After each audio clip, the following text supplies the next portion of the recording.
Halo teman-teman, semua sahabat pajak. Selamat datang kembali di channel aku. Pajak itu mudah, tempat di mana kita akan membahas segala sesuatu tentang perpajakan dengan bahasa yang ringan dan mudah dicerna. Nama saya Raymond, siap menemani kalian memahami salah satu peraturan terbaru ya dari Dirjen Pajak ataupun DJP, yaitu Peraturan Dirjen Pajak Per 11 PJ 2025. Peraturan ini membawa angin segar khususnya dengan pengenalan sebuah formulir baru yang disebut formulir C pada SPT masa PPN. Yuk kita mulai bedah saja langsung. Bagian pertama, apa itu formulir C pada SPT masa PPN? Teman-teman, kalau kalian adalah seorang pengusaha ya ataupun PKP atau setidaknya sudah terbiasa dengan pelaporan PPN, mungkin teman-teman pernah mendengar nih tentang SPT masa PPN ya yang sudah biasa kita lapor, kita setor dan sebagainya. Nah, Per 11 ini memperkenalkan lampiran baru yang wajib ada di SPT masa PPN, yaitu formulir C. Secara sederhana, formulir C ini adalah sebuah daftar atau laporan khusus. Judul resminya adalah daftar PPN atau PPN dan PPNBM yang dipungut oleh pihak lain. Ingat ya teman-teman, jadi ini adalah PPN yang dipungut. Jadi tujuan utamanya adalah untuk melaporkan PPN ataupun PPNBM yang sudah dipungut oleh PKP yang punya peran sebagai pihak lain. Hal ini sesuai dengan ketentuan pasal 32A Undang-Undang KUP ya. Kemudian berikutnya, formulir ini wajib diisi oleh PKP yang bertindak sebagai fasilitator atau perantara dalam transaksi jual beli barang atau jasa kena pajak. PPN ataupun PPNBM-nya itu dipungut atas nama penjual dan informasinya dicantumkanlah di faktur pajak atau dokumen lain yang sejenis. Apa saja sih yang harus diisi di dalam formulir C ini? Informasi yang diminta cukup detail loh. Ya, hati-hati. Ada NPWP ataupun NIK dari penjual dan juga pembeli. Ya, bayangkan ini. Nama lengkap mereka, nomor seri faktur pajak yang terkait, kode tipe transaksi PPN yang dipungut. Jadi dia punya kode sendiri ya. Terus nilai DPP-nya, dan tentu saja jumlah PPN atau PPNBM yang sudah dipungut. Nah, ada beberapa kode tipe transaksi PPN yang dipungut oleh pihak lain yang perlu kalian tahu nih. Kode 001 ini untuk transaksi pemanfaatan BKP tidak berwujud atau JKP dari luar negeri yang dilakukan melalui PMSE ya, perdagangan melalui sistem elektronik. Contohnya langganan aplikasi atau streaming dari luar negeri. Kode 002 untuk transaksi pengadaan barang atau jasa yang dilakukan melalui sistem informasi pengadaan pemerintah. Kode 003 khusus untuk transaksi perdagangan aset kripto.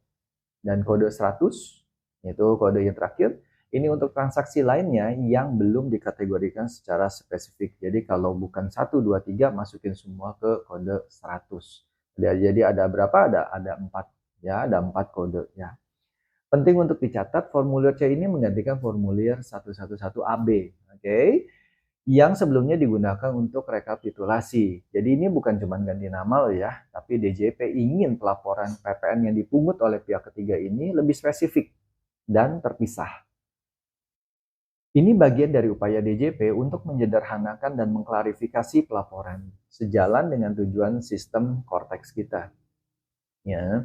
Kemudian bagian kedua, siapa yang dimaksud dengan pihak lain itu? Pertanyaan penting berikutnya adalah siapa sih yang disebut dengan pihak lain ini dalam peraturan ini ya, khususnya lampiran C ini. Menurut Per 11 ini, pihak lain adalah pihak yang terlibat langsung atau yang memfasilitasi transaksi antar pihak yang bertransaksi. Pihak ini ditunjuk oleh Menteri Keuangan untuk melakukan pemotongan, pemungutan, penyetoran, dan atau pelaporan. Dasar hukum penunjukan ini adalah pasal 32A Undang-Undang KUP. Jadi pihak lain ini bisa sangat beragam, tidak hanya pemungut pajak tradisional seperti bendaharawan pemerintah, mereka bisa jadi platform e-commerce ya, terus kemudian bisa juga bursa kripto atau bahkan sistem pengadaan pemerintah. Pihak lain yang berkedudukan di Indonesia punya kewajiban spesifik untuk melaporkan PPN atau PPNBM yang mereka pungut. Oke.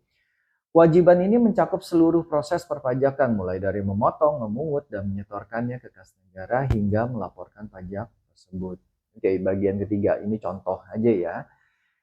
Nah, agar lebih jelas, mari kita lihat beberapa contoh transaksi di mana formulir C dan peran pihak lain akan diterapkan, serta bagaimana dampaknya terhadap perpajakan kita. Contoh yang pertama, misalnya contohnya adalah langganan streaming dari luar negeri. Kodenya berapa? 001. Skenarionya Anda berlangganan layanan streaming musik atau film global ya seperti Spotify, Netflix dan sebagainya. Perusahaan ini tidak punya kantor di fisik di Indonesia, tetapi karena mereka sudah ditunjuk sebagai pemungut PPN PMSE, maka mereka lah yang disebut dengan pihak lainnya. Ya, jadi siapa pihak lainnya? Yaitu platform streaming itu sendiri. Dampaknya gimana? Platform tersebut akan mencatat setiap transaksi langganan, memungut PPN sebesar 11% dari nilai langganan dan melaporkan detail transaksi ini dalam formulir C pada SPT masa PPN mereka. Ini berlandaskan pada pasal 32A Undang-Undang KUP dan Peraturan Menteri Keuangan terkait PPN PMSE. Bagi Anda sebagai konsumen, ya bagi teman-teman sebagai konsumen apa? PPN-nya sudah dipungut, tentunya ya saat pembayaran. Kemudian contoh berikutnya yaitu tentang jual beli aset kripto.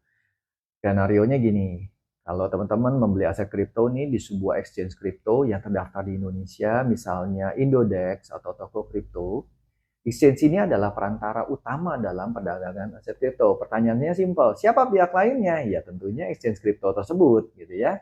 Dampaknya apa? Exchange akan mencatat setiap transaksi perdagangan memungut PPN, misalnya 0,11% dari nilai transaksi untuk PPN atau atas jasa brokernya dan melaporkan detail transaksi ini di formulir C.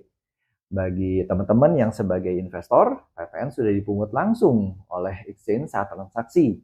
Sesuai dengan PMK nomor 68 tahun 2022, jadi Anda tidak perlu menghitung atau menyetorkan PPN-nya. Ya, sudah selesai intinya gitu ya. Terus kemudian dampak umumnya apa? Bagi PKP yang bertindak sebagai pihak lain, mereka sekarang punya format pelaporan yang lebih spesifik gitu ya lewat formulir C ini.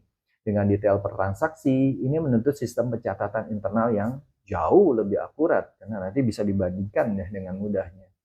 Bagi PKP penjual, Anda perlu memastikan ya, teman-teman tuh perlu memastikan bahwa PPN atas penjualannya yang sudah dipungut ini benar gitu ya. Jadi ketika diekualisasi ini oke, cocok gitu ya. Jadi jangan sampai yang dipungutnya 100 tetapi ternyata yang dilaporkan oleh kitanya sendiri misalnya 110. Nah, itu nanti kacau tuh gitu ya. Nah, khusus untuk DJP apa? Mereka akan mendapatkan data transaksi yang jauh lebih rinci dan terstruktur yang sangat memudahkan proses verifikasi dan audit. Ini yang benar-benar teman-teman harus perhatikan. Ya, kenapa begitu? Karena di dalam lampiran C ini ada yang namanya NPWP pembeli ataupun NIK pembeli. Jadi, teman-teman harap pastikan bahwa kemampuan kalian di dalam penghasilan yang kalian terima ini ataupun di SPT tahunan kalian ini mampu untuk membeli hal tersebut. Oke?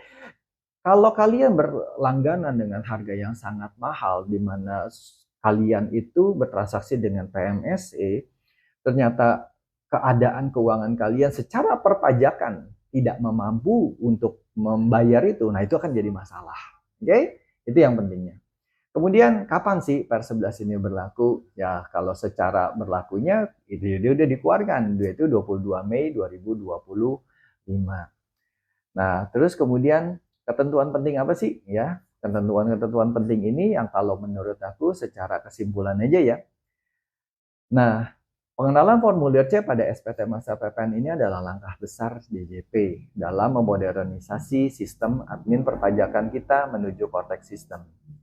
Peraturan ini memperjelas kewajiban pelaporan PPN dan PPNBM yang dipungut oleh pihak lain dalam transaksi modern, terutama di ekonomi digital dan pengadaan pemerintah. Meskipun ada tantangan adaptasi, tujuan utamanya adalah meningkatkan transparansi, akurasi data, dan efisiensi dalam proses perpajakan.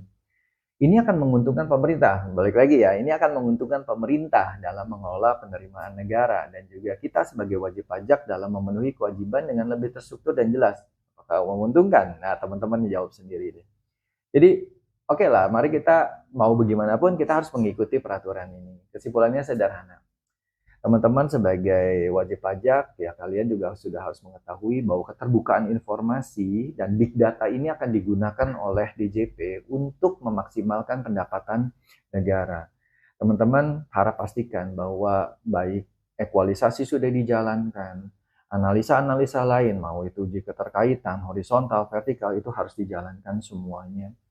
Dan yang lebih penting khususnya untuk orang pribadi, ingat, karena orang pribadi jarang sekali melakukan analisa apapun, bahwa yakinkan bahwa pendapatan yang kalian terima ini betul-betul sudah mampu untuk membiayai seluruh pembelian yang terkait dengan lampiran C ini.